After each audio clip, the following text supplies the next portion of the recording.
Now on 105.9 FM and streaming worldwide on the WMAL app. O'Connor and Company. It's 8:36 on what has turned out to be an incredibly busy morning. If you missed any of it, you might want to hear Joe DeGeneva's take on the Joe Biden auto pen pardon scandal and on the kerfuffle between Bongino and Bondi over there at DOJ. Joe DeGeneva was, not very reserved in his opinions on either of those things. Go ahead and download the podcast to catch that and our own takes on all those stories. We still have quite a bit ahead before Julie Gunlock and I return this programming over to Chris Plant for his extravaganza. Julie, welcome back from vacation, by the way. I haven't welcomed you back in a couple of hours. It's good to have you back. Thank you. It's great to be back. That Bethany Mandel is a pain in my butt, man. It's good to have you here. Joining us right now is Susan Crabtree, RealClearPolitics, award-winning investigative journalist who really owned the Trump assassination story from the Secret Service perspective. Susan, thank you for joining us on this dubious anniversary, sadly, but one that must be acknowledged. Yes, absolutely. Thanks so much for having me. I know you've got a lot of new developments here with regard to the suspensions at Secret Service and people who had quite a bit of say in what happened there and didn't really feel any repercussions.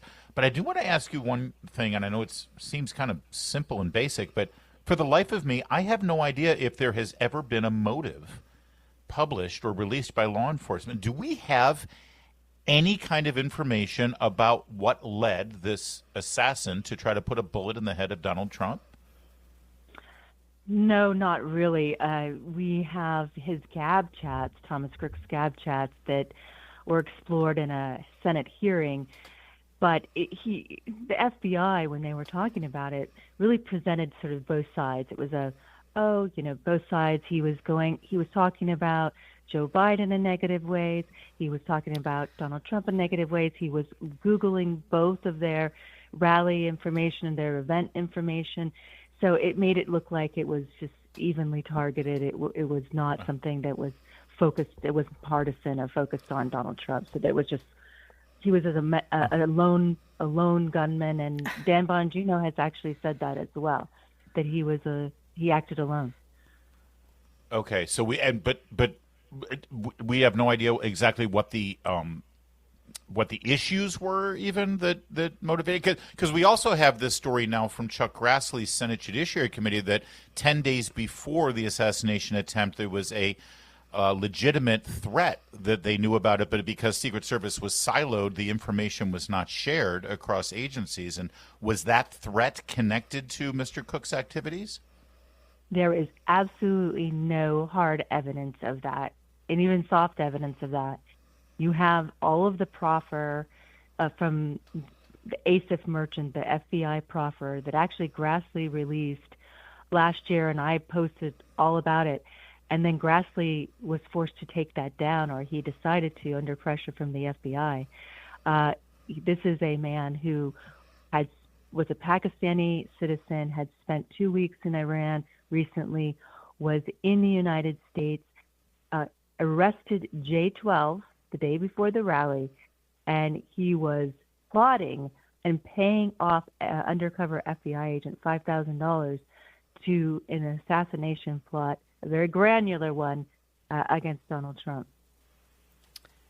Susan, I keep thinking about this young man who, again, tried to assassinate the president, and we know so little about him. And I think back to, Columbine, for instance, and how we know so much about Eric Harris and Dylan Klebold, the shooters at that event. And, I'm thinking about, there's also been no sit-downs, for instance, with his parents. Are you aware of any interviews that his parents have done? I'm fascinated that I suppose I'm not surprised the mainstream media isn't interested in talking to these parents, but I'm not aware of any interviews. Have they done any media? No, they have not, and they have, shied away from any type of media. They had hired a big white shoe law firm, and they've been locked down. Wow. So, Senator Johnson, I was so encouraged, but it's a little.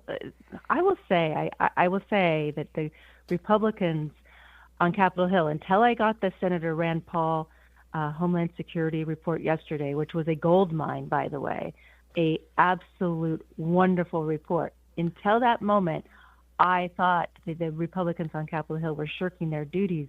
On Friday, Senator Ron Johnson subpoenaed the FBI, the Trump FBI, Senator Ron Johnson, kind of a big moment, for more information on Thomas Crooks.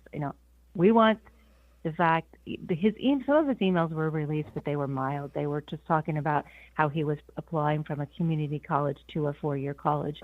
There was nothing revealing in those emails.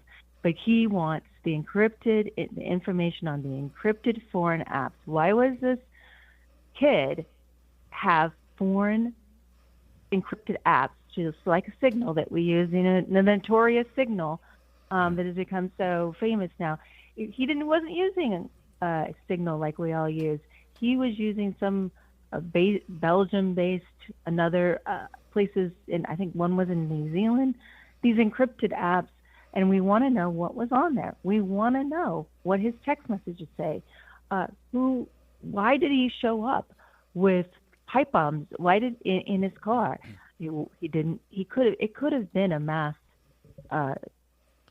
killing event, because he had those pipe bombs in his car and one in his bedroom at his parents' house as well. Amazing.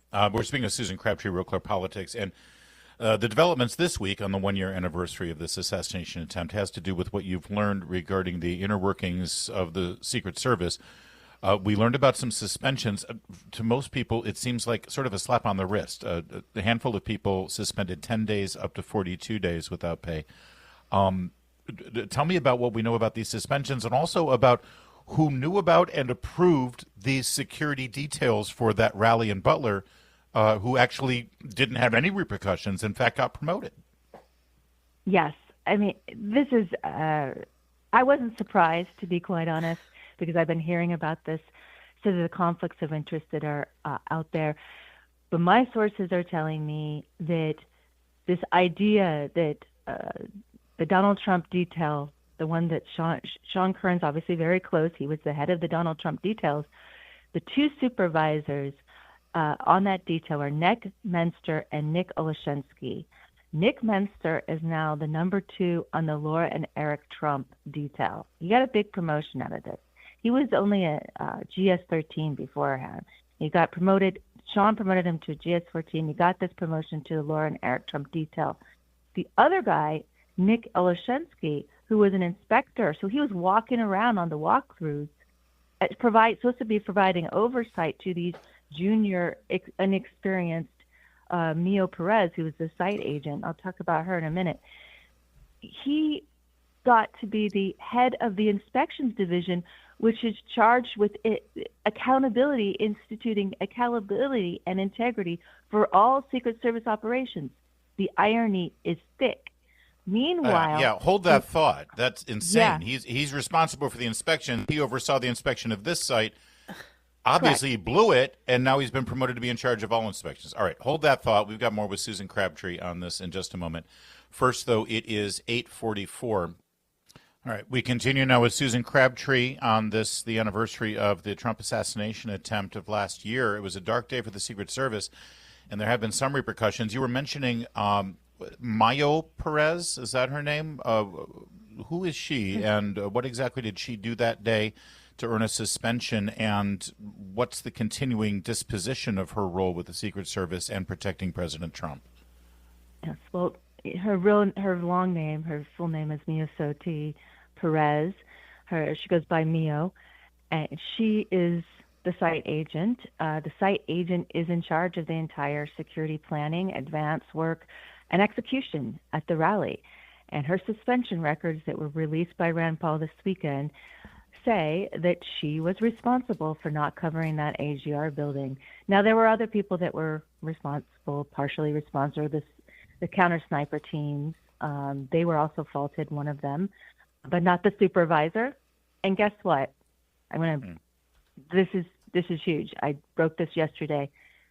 The hero of the day on J13 was the counter sniper that killed Thomas Crooks, right? Right. Yeah. This is the big news out of yesterday. He was also a problem.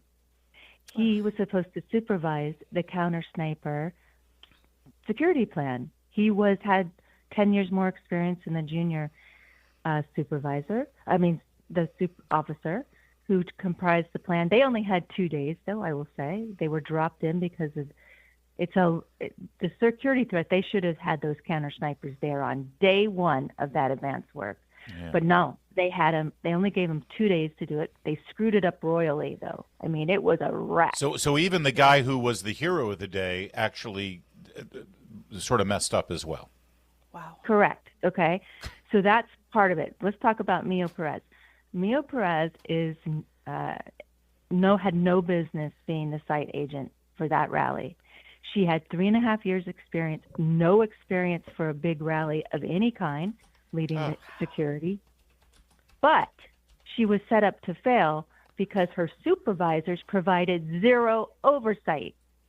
Especially when it came to the AGR building, they did the walkthrough with her. These two Nicks, I call them the Nicks, Nick Menster, Nicholas Sheshki, they were her supervisors. One was an inspector, because of the heightened threat was there, and because it was such a big rally, was there to provide oversight. Nobody questioned about why those local law enforcement were inside the building instead of on top of it. Unbelievable. Absolutely. All right. We got to leave it there. Great reporting as always. Award-winning investigative reporter Susan Crabtree, RealClearPolitics. Her book, by the way, is fantastic. All about California, the corruption that we're seeing unfold today before our very eyes, cataloged in her book along with Jado McFadder. The book is Fool's Gold: The Radicals, Con Artists, and Traitors Who Killed the California Dream and Now Threaten Us All. Thank you, Susan. Got to leave it there. Thanks, Susan. It's 8:53.